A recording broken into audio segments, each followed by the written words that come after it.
Will the Pacers be able to keep Thomas Bryant in the summer? Has he played himself too good to be re-signed? Plus, Bennedict Mathurin, his role off the bench. What's right? What's wrong? And what is the real level of the Pacers defense? We'll get to all that today on the Locked On Pacers podcast.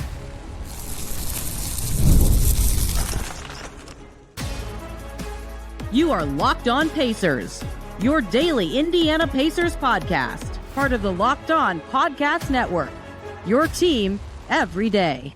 What up, y'all? Happy Wednesday, and welcome into another edition of the Locked On Pacers podcast, where we, of course, talk about the Indiana Pacers. As always, my name's Tony East. I cover the team for Forbes, and today, the Pacers play the Raptors, one of their kryptonite teams, and we are going to bounce around various Pacers topics. I didn't know exactly how to theme this episode, so I'm not going to. And instead, what I'm calling it is stuff I thought about on my honeymoon, because I can't help it. I think about the NBA a lot, and even while gone for a week, I had some Pacers things pinging around in my head. So today, one, stuff that people have asked about, and I wanted to really think about and dive into. Can the Pacers keep Thomas Bryant this summer? Can they afford him? What are the mechanics of doing so? Should they want to? What will that look like? Two, Bennedict Mathurin off the bench. What makes the most sense for how that should work? And I keep saying, yeah, this looks better for his usage, but what actually makes it make the most sense? This is not a starter versus bench discussion. At the end, what is real about the Pacers defense? What level will they hit in the last third of the season? Because I don't know. I'm very confused. We'll start with Thomas Bryant. Someone actually asked me this for the mailbag I did last week, but after I finished screenshotting all my questions, apologies for not getting to it. I believe it was Rooster Bra. Thomas Bryant played well for the Pacers, right? Deserves this kind of question being asked about him. He's currently on a minimum deal for the rest of this season and becomes a free agent in the summer and re-signed with the Heat last year on a minimum deal after declining a player option. And previous to that, signed with the Heat on, you guessed it, a minimum deal. And before that, he was on the Nuggets on a minimum deal. And before that, he was on the Lakers on a slightly above the minimum deal. You get the gist. He's been on a lot of cheapo deals. And that is a good place to start because fortunately for the Pacers, backup center is about the cheapest role to get on the free agent market. There's a lot of them. And there's a lot of them that aren't always on teams or are changing roles because they sign short deals. So that's why guys like Moses Brown, Alex Len, Tristan Thompson, name a guy, ping pong, Cody Zeller, ping pong around from team to team or are available at times or get scooped up, whatever the situation. And there are better backup centers than others, but it's the easiest position to get someone who can simply play. However, it's hard to get someone who fits or is consistent, right? And for the Pacers specifically, fit at this position, whether that's offering a unique skill on one end or being able to execute in a high up-tempo offensive system on the other, they do require certain centers to fit. Daniel Tice did not fit. Moses Brown did not fit. Even years ago without Rick Carlisle, Kyle Quinn did not fit the way the Pacers wanted to play. And I like that signing for them when it happened. It just didn't work, right? Like it does. There is more than just, oh, you're a capable player. Great. You'll be fine. So Thomas Bryant fits. That matters too, even in a market like this. So the Pacers should, if they can, want to keep him, I think. The dynamics they'll have to think about are, if Isaiah Jackson's amenable to a return, what's his price going to be? Is he ready to go day one? If he is ready to go, do they want him to be backup five? And would Thomas Bryant want to be a third big? Would Thomas Bryant accept being the backup until Jackson is ready to go? How will those dynamics all kind of interplay? That's kind of a question of Jackson's health more than anything. But push Isaiah Jackson to the side. Just can and should the Pacers want to keep Thomas Bryant? He fits, right? Part of what's made him play well is that fit part of it. Then what I keep calling him as a comp is he plays like Jalen Smith. He's not as good as Jalen Smith at maybe anything, right? Jalen Smith, I think, is a better shooter and better rebounder and a little bit more powerful of a defender. And Jalen Smith got paid for being good at all of those things. But Thomas Bryant can do that stuff. Again, just not as well, which is why he makes less money. And that's fine. I'm not saying he's as good as Jalen Smith or needs to be. I just use that comp because Jalen Smith, especially last regular season, really ascended into being a really nice backup center for the Pacers and then got, $25 million, whatever it was, $27 million from the Bulls this summer. So now with all that context that's required, just for my own opinion, right, I would look into this as the Pacers pending what Isaiah Jackson's situation happens to be this summer, regardless of what Isaiah Jackson's situation is. Let's talk about the backup center market more specifically, right? Because I can't just say broadly it's cheap and call it good. So last year, the best backup centers on the market, Mo Wagner, Andre Drummond, Jalen Smith. This is at the time. Andre Drummond's had a terrible season, looking like a bad contract, regardless. Goga Bitadze, even. Those guys got mid to high 10 millions, 11 per year for Mo Wagner. I think is the highest of any backup center. He was playing great until his season ended. Goga got about 8.3. He's also playing great this season and is now oftentimes a starter for the Magic, given their injuries, but it's clearly their backup when he plays. Andre Drummond got about 5. He was certainly viewed as a plus value player before free agency. He's had a terrible season with Philly. Adam Bona's been better. Jalen Smith, everybody knows about that situation who listens to this because of his Pacers ties last year, right? $9 million per year. Okay. If you're a good backup center or an exceptional backup center who can fill in okay as a starter, or you offer an exceptional skill, Jalen Smith's shooting, Andre Drummond's rebounding, Goga's defense, you'll get nearly 10 million. Like if you're one of the best at your position off the bench, you can get 10 plus million. Ask TJ McConnell. So that Thomas Bryant's not in that tier. The next group is a little more interesting, and Drummond might be more in this group anyway. But the next group of players is like you fit really well with your team, or you're a clearly established vet who's pretty good as a backup 5. This group to me is Precious Achiuwa, who's not a vet but is good, plays the way the Knicks like, good for Tibbs. They actually wanted that contract possibly for trade reasons too, so he might have got a little more than he maybe deserved, but he got $6 million from the Knicks. Dario Saric, established veteran. This is probably a contract the Nuggets regret, but he got $5.2 million per year. And Calvin Booth, their GM, says on the record they shopped him at the trade deadline. But so keep that in mind, right? A little overpaid at $5 million. Andre Drummond got $5 million, obviously. Drew Eubanks got $4.8 million on a deal that looked pretty designed to be traded as well, and was. He's now with the Clippers, with the Jazz on a 1+1 or 1-1, excuse me. And Kevin Love got $4 million. Every other backup 5, this is not a joke. Every single other backup center who signed to the team is on a minimum deal, right? You have to be something exceptional or have some trait or quality about you that makes you a great fit with your team to get more than the minimum, right? It's hard in a very competitive market where there's a lot of available talent at that spot. Guys get hurt a lot too, so teams want 3 centers sometimes. There's just a lot of minimum deals thrown around.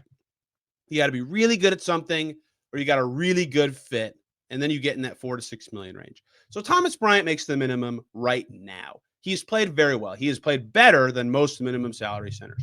And I would go back to what I just said and say, good fitting centers can get paid more than that. Teams want to know, hey, the guy we're putting out there as our backup 5 can execute our system, and we don't get a huge drop off from our starter. We're not just screwed when we put our backup 5 out there. Precious does that for the Knicks. Drew Eubanks does that for the Jazz, now the Clippers, I guess, although it's a little different. The hope was that Andre Drummond could do that. He doesn't play like Embiid, but they wouldn't have a huge drop-off, even though they have, with the Sixers. Thomas Bryant would fit that bill to me for the Pacers. That was $4 to $6 million range last year. His minimum cap hit this year is over $2 million. His actual salary is a little over $3 million, I believe. The way minimums work is not important for this exercise. So because the Pacers have Thomas Bryant under contract right now, they have his non-bird rights. Non-bird rights allow you to pay a player 120% of their previous year's salary or 120% of their applicable minimum salary, whichever is greater, as a first-year salary number. That means, should the Pacers really want to keep Thomas Bryant, the most they could offer him as a first-year salary is in the $3 million, just under $4 million in the first year. And it can be up to a 4-year deal with 5% raises. I believe if I've calculated this right and used his correct minimum salary, assuming the right salary cap growth for next year, that would in total be a maximum contract offer of 4 years, $17 million. No backup center ever is getting that much years guaranteed. That seems unreasonable. The real question that matters for affording Thomas Bryant on a 1 or 2 or whatever year deal, right? Again, very few of these guys we've talked about today got even 3 years on their deal. For 1 or 2, or I guess 3. Is this a $4 million or a little, or even under that starting salary enough? And I would say, yeah, probably, given his history, right? Given how competitive that field is, especially if there's pressure of Isaiah Jackson coming in and reducing his role. So the question is, what does Thomas Bryant want? Would he be okay with that salary to be a third big? Would he take the minimum if he knew he was going to be the backup the whole time? Taking the minimum would help the Pacers a lot, give them some financial wiggle room to potentially re-sign Myles Turner or do something with their draft pick or any sort of number of things. So to answer the question just broadly of, can the Pacers keep Thomas Bryant next year? It's if he gets an offer at $5 million or more, they can't realistically compete with it, but they might be able to offer minutes. They certainly can offer him that he's a good fit, and he likes Indiana. He went to college there, obviously. He's played well here. So a lot of it's going to maybe come down to preferences. I can't imagine he gets a long-term offer at $5 million plus per year, right? Team after team has not offered him that, right? So I have to imagine what the Pacers can come to the table with an offer that is at or near what any other team would offer. The question is the minimum going to be enough? I would guess maybe. But what does Thomas Bryant actually want? What do the Pacers actually want their backup five to look like? They probably want 3 bigs or more. If history tells us anything, they probably should want 3 plus a 2-way or something like that. So Isaiah Jackson is going to be a factor here. But big picture, to answer the question, yes, they can keep him. I think they should try to, pending what Jackson's situation is, given health and money. But obviously, if Myles Turner leaves or things change, this becomes an entirely different conversation. But I was thinking about it last week, and I thought, man, how would I try to approach this? And I think the answer, I think I would wait. I think I'd have to know what Isaiah Jackson's deal is, because Jackson was a proven playoff contributor last year and could grow still. Like, Thomas Bryant is very good for the Pacers. He's also 28, right? Jackson could grow into that kind of player and can be a better defender, certainly. I would prioritize that as the Pacers, knowing that, you could run a risk with, you never know, the player can be post-Achilles injury, and that is a different factor. And I'm going to do something different on this podcast going forward. I already kind of do this, but I want to really make sure I do it. I would like to make sure I truly predict what I would do as the Pacers in a contract situation. So that way, when they actually do what they do, I have it on the record what my thoughts are and what I would do, so that I can say if I would have done it or not. And that is what I would do with Thomas Bryant. If I knew I could keep Isaiah Jackson, what I would consider a reasonable price, I would say, hey, here's the minimum to be our third big, or here's $3.5 million to be our third big. If you want that, great. You'll probably get to play because he's coming off an Achilles tear. If you want a better role or more money, you were great last year. Sorry, right? And if Isaiah Jackson isn't going to be ready to start the season, or if he can get a bigger offer from a different team that's maybe building more, is more interested in him, then I'd offer Thomas Bryant either more money to make sure he stays, or say, hey, here's the minimum. You can play all the time as the backup five. That is the future there to me, but the rest of the season pending, Isaiah Jackson health and situation pending. I want to also talk about Bennedict Mathurin. I talk about this a lot, and I like to put numbers and stats to things that I just say generically, and I was thinking about it in Hawaii. So you get to hear about it now. Ben Mathurin with the bench. What makes the most sense? How should his role actually work? Who should he play with? We'll get to that next here on Locked On Pacers. Before we do that, we need to talk about Robinhood. With Robinhood Gold, you can now enjoy the VIP treatment, receiving a 3% IRA match on retirement contributions. The privileges of the very privileged are no longer exclusive. With Robinhood Gold, your annual IRA contributions are boosted by 3%. Plus, you also get 4% APY on your cash and non-retirement accounts. That's over 8 times the national savings average. The perks of the high net worth are now available for any net worth. The new gold standard is here with Robinhood Gold. To receive your 3% boost on annual IRA contributions, sign up at Robinhood.com/gold. Investing involves risks. Rates are subject to change. 3% match requires Robinhood Gold at $5 per month for 1 year from first match. Must keep funds in IRA for 5 years. Go to Robinhood.com/boost. Over 8 times the national average savings account interest rate claim is based on data from the FDIC as of November 18th, 2024. Robinhood Financial LLC member SIPC Gold membership is offered by Robinhood Gold LLC. We're back here on Locked On Pacers. Thanks for making us your first listen today and every single day. For your second listen, couple options: Locked On Lakers or Locked On Mavs. Luka played against the Mavs. It was nuts. I saw an insane behind-the-head pass like 10 seconds before I started recording. Luka's crazy. I can't believe he's on the Lakers still. Locked On Mavs and Lakers will be great for that. Or out of network here, but I'm plugging myself. The Sideline Guys, the Pacers official podcast. I filled in this week because Jeremiah Johnson couldn't do it. Me and Pat Boylan on the Sideline Guys, if you want to hear that. Pat Boylan filled in his play-by-play this week. I'm not a sideline guy. Neither of us are sideline guys, but we were both the Sideline Guys this week. If you want to hear me more talking about the Pacers, that should be out on Wednesday. Let's talk about Bennedict Mathurin a bit more. So something I say, I did this earlier this season. When TJ McConnell was struggling in early December to mid-January, right? The slump that he's currently kind of getting out of, I guess. He's hurt right now, so it's hard to say. I kept saying, TJ McConnell's playing worse. And I would just kind of generically say it, move on. And I would say something like, we can all see it. It looks different. And then I did that a lot when the Pacers were playing better. I'd say, the ball movement's better. There's more purpose. And I'd kind of move on. And both times with those things, at some point soon after, I went back and I said, let me apply stats to this. Let me prove it so that I can keep saying this and either not feel bad about it, or I can tell you why I think that and the stats back it up, right? So that it's not just me saying something that's not actually true or that doesn't actually match what's happening, or that numbers say, hey, that's not true. Like, you might feel that way, but it's wrong. So something else I keep saying is, hey, Bennedict Mathurin, to be clear, before you all comment and go crazy, I have said that I would have kept starting Ben Mathurin. That's not what this discussion is about. It's not about a starter versus bench thing. Something I had said a lot last season and less so this season, but I still believe, is that there is an argument to be made that Bennedict Mathurin off the bench does allow him to, A, have the ball more often, and B, be put in scoring situations more often that use his offensive skills, his high-level offensive skills, with the highest frequency during a game, right? And that is an argument to do it. Again, I'm not saying I would do that, but I keep saying that. What does that actually mean, though? Like, is that actually true? Is his usage actually higher with the bench? Because intuitively, what I was thinking about on my honeymoon, as I say this a lot, is in my head, if he's playing with Tyrese, Haliburton, and Siakam, and a little bit Myles Turner, we're not going to use Turner as much in this argument, but especially so the two stars, right, who can really create their own shots and really create for others with their gravity. It stands to reason that they would get the ball more and Mathurin would get less, versus if Mathurin played with just one of them or neither of them, he would have the ball more often. He moves up the pecking order of guys who can create with the ball. And that's what he's good at, right? And so I guess you could say McConnell can do that too and could be ahead of him, or Nembhard or whatever. But, for the purpose of this argument, the stars are going to be the focus, right? And we can see the Pacers play to see that this stands to reason. Those two dominate the ball. The other guys filter in as needed. And then McConnell has it a lot when he runs the second unit.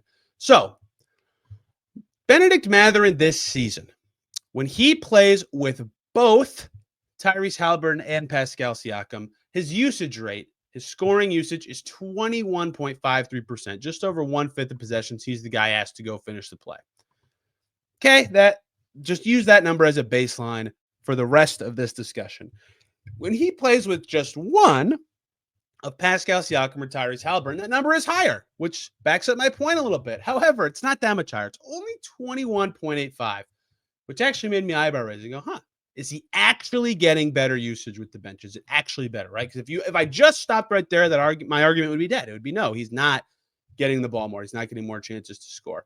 When he's out there with neither Tyrese Haliburton or Pascal Siakam, his scoring usage is 28.43%, 7% more possessions. That's almost one or two more possessions per quarter, right? That's a lot. That stands to reason what I said earlier. The stars are the guys ahead of him in the pecking order. Then it's him with chances to create. So why is that bench number not what I thought? Because we have to divide things up a bit.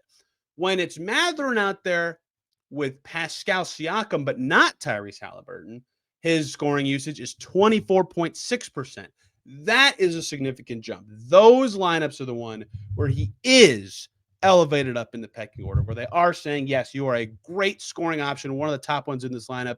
Tyrese Haliburton's not out here. We need you to create buckets for our team right now, primarily for him because he's better at scoring for himself than setting up others. When Tyrese is out there and no Pascal and Mathurin's on the floor, his scoring usage is actually lower than when Pascal is out there. Those two fit well together. 19.58 in those moments. Okay. So that is where I think my feeling comes from. And since the Pacers changed the starting lineup, 42 minutes with Siakam, no Haliburton for Mathurin, 33 with Haliburton, no Siakam, and 34 where he plays with both. So the Haliburton, no Siakam lineups that have Mathurin that I just talked about, where his usage is lowest, is what they're using the least frequently, but they're roughly evenly balanced. So that is something I would argue, if I'm going to keep making this point, and I believe this, that he can have his highest offensive impact in terms of his scoring if he's coming off the bench. Then they need to make sure the rotation balances out in a way where there's there's a bigger swath of minutes that have Mathurin and Siakam on the floor without Tyrese Haliburton. And those almost certainly have to have TJ McConnell in them as well to get the right amount of ball movement on the floor. But I think that is where this comes from for me. because that makes sense. That actually makes Mathurin's role make sense to me, even if, again, I think he should start both for a short and long-term thing because that starting five was playing very well this year, albeit not as much in their final month of play together. How specifically those shots are coming is very interesting to me as well. When he plays with both stars, the thought would be, hey, his shots are the easiest. And they are. 73.8% of his shots at the rim or from three in those moments. That's great. 63.3% true shooting. Good. So on one hand, when his usage is at its lowest, his shots should be the easiest and go in the most, and that's true. That's probably true for everybody on the Pacers, but that's also true for Ben Mathurin. When he plays with neither of them, Ben Mathurin's rim or 3% or rate of his shots is 54.6 and a 56.7% true shooting. Much worse true shooting. More of his shots are less efficient shots. When he plays with Tyrese Haliburton and no Pascal Siakam, 48.8% true shooting. Right? Those minutes, that's his lowest usage. So that fit just appears to be the part of this that is the hardest for the Pacers as a team, is the Haliburton Mathurin minutes. 34.5% rim frequency, that's good. 30% three, 64.55% in total. When he plays with Pascal Siakam and not Haliburton, 54.5% true shooting, so slightly under average. 29.3% at the rim, 33.3% from deep, so a little less at the basket, a little more from three. AKA used more as a perimeter guard in those moments. None of these samples are so enormous that these are like forecasting stats. This isn't predictive. This is just what's happened to date. But I will say this. A lot of this matches what you can see, and a lot of this matches what my null hypothesis is, which was Mathurin can have the ball more if he plays with the second unit, and he has more chances to be the scorer that makes him look like such a high-level offensive threat sometimes. But more specifically, if he is going to come off the bench, the rotation needs to be set up in a way where he is out there without Tyrese Haliburton a good amount, which is very interesting because part of my argument for him starting is, hey, him and Haliburton figuring out their fit and becoming as snug of a fit as possible probably maximizes the ceiling of the team. So this is a little bit of infighting between the present and the future. But if they're really going to try to maximize Mathurin's role right now, and they're really trying to maximize the starting five with Nesmith in it instead of him, I do think they need to try to find a way to slightly shift more minutes to having Mathurin, Siakam together without Haliburton on the floor. And that matches how the team looks in general. I'm not saying they look terrible or bad even when it's Haliburton and Mathurin together, but just the way the ball moves and the game flows for every player involved, I think that makes a little bit of sense. And now when I say, I think this could give Mathurin chances to be, the highest scoring and offensive impact version of himself playing with the second unit. That's what I mean, is that he can play in lineups where Tyrese Haliburton's on the floor and, for lack of a better term, to use a ball lower term, cook. He can cook. Great oogly moogly. Big scoring numbers from Bennedict Mathurin, what everybody wants to see. One more thing that ping-ponged around my brain the last week of my life when I wasn't watching the Pacers as much.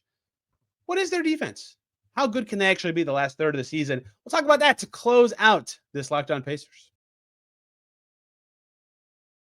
Before we do that, let's talk about DoorDash. NBA fans, get ready. They swoosh, you save. Thanks to Dash Pass, every time a player drops 50 or more points in a game, you score a huge deal the next day. It's simple. When any player scores 50 or more in a game during the 24-25 NBA season, Dash Pass members get 50% off an order, up to $10 off the next day from noon to midnight. Here are a few ways you can take advantage of this deal. The game day feast. After an epic 50-point performance, celebrate by ordering wings, pizza, or burgers from your favorite spot, and it'll be delivered straight to your door. Late night cravings? Staying up to watch highlights? Just need a midnight snack? Use Dash Pass. Grab something delicious. And save big. Need a quick and easy lunch the next day? Dash Pass, you can get your favorite meals with $0 delivery fees and reduced service fees.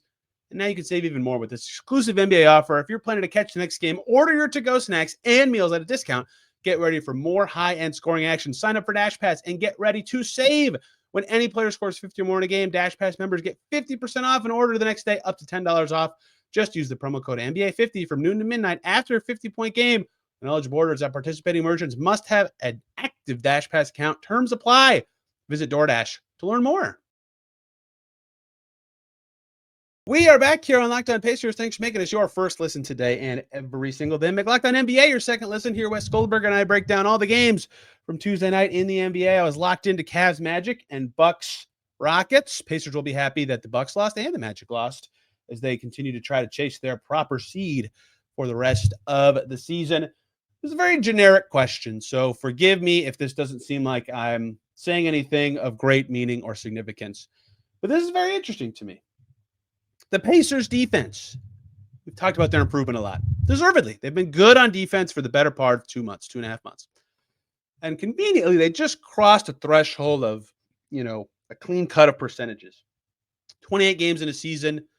27 is 1/3 of 83. So basically 27 games is a third of a season. They played their 54th game, which is 2/3 when they played Memphis last week. So they're in their final third of the season.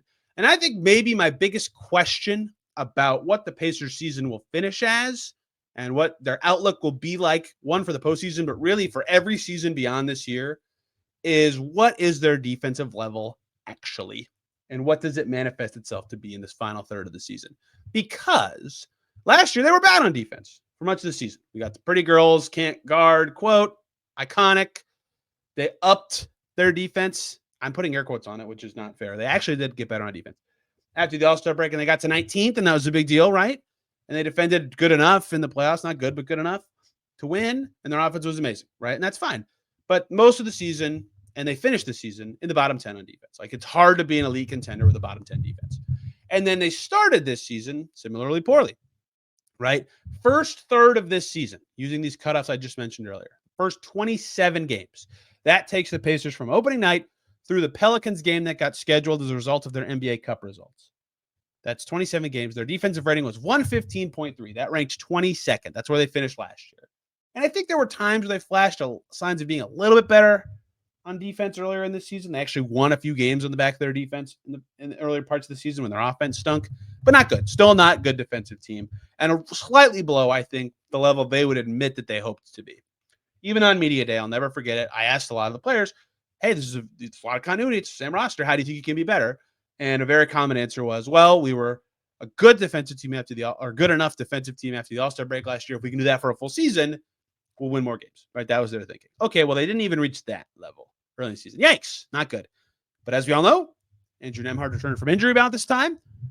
Ben Shepherd returned from injury about this time. Tweaks to the rotation.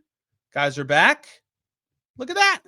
Their defense looked way better against real teams. They got a little bit of lucky on a bonus three-point shooting, but it lasted for long enough that it was real. Like, everybody could see it. Their defense was better in late December. It was legitimately very good in January. And their second stretch of 27 games, the middle third of the season, their defensive rating was 113.2. 2 points per 100 possessions better, 14th, above average. And even better of late, in January, where they played 15 games, a sub 110 defensive rating. That was top 5 in the NBA. Very good. Very good. So the most recent results, the second, third, January, whatever stretch you want to use. I probably shouldn't use January as recent anymore because February is almost over. They always feel like the most relevant sample because they're happening right now or the most recently. In fact, the most data is baked into that. The most up-to-date roster is baked into that. They have more practice time baked into that. And that does make some sense. Like, it probably should be the recent data should probably be a little stronger than total data because it's the most recent run of form. But what really are the Pacers on defense? And were they really as good as they showed in January? Are they about what they showed in like December, early February, where they have some nights it's there and some nights it's not? Are they bad like last season and early in this season? That's very revealing. One, because if they can defend above average the rest of the season, I'll call it right now. If they are above 15th on defense from after that Grizzlies game to the end of the season, they will guarantee make the playoffs. They're going to be a top 6 team in the East, right? And probably in the 4-5 because their offense is that good, right? They can make it there. If they're 15 to 20th, I would still say they're probably top 6. They might have to do some work to fend off Milwaukee and a very, very hot Detroit Pistons team, right? But if they're in the bottom 10 on defense, they have work to do to fight for their playoff spot, one. And two, this really defines what they think about themselves when they go into the offseason of like, okay, what's the next steps for the team?